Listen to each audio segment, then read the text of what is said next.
Hi, this is Robert with Custom Touch Vending, and today we're going to be looking at warehousing.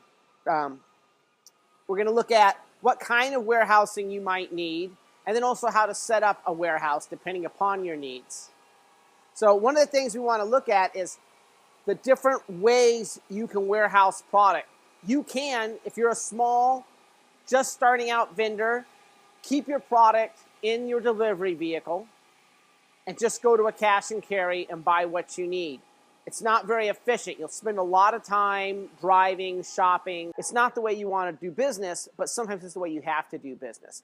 A step up from that would be is if you have a garage or an area in your house you can store product, you can put in a rack such as this. These are available at hardware stores. They're not very expensive. And you can have a minimal amount of product on hand for your smaller business.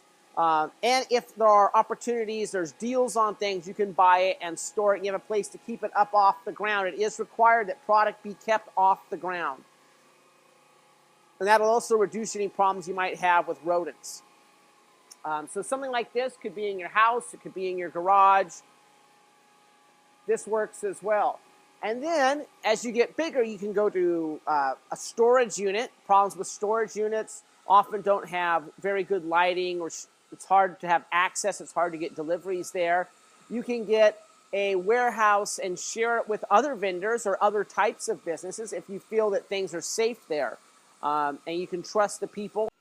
I actually share my warehouse with 2 other vending companies, and that seems to work. I have 4 drivers working for me, and we have these other 2 vending companies in the same warehouse as well. Or you can just go ahead and just get a warehouse of your own, depending on the size of your company. So it's really an expense that can save you money because of the time it saves you and the discounts you can get by buying in bulk. But it's something you really have to weigh with how you want to run your business. Look at the economics of the situation. Do what makes sense.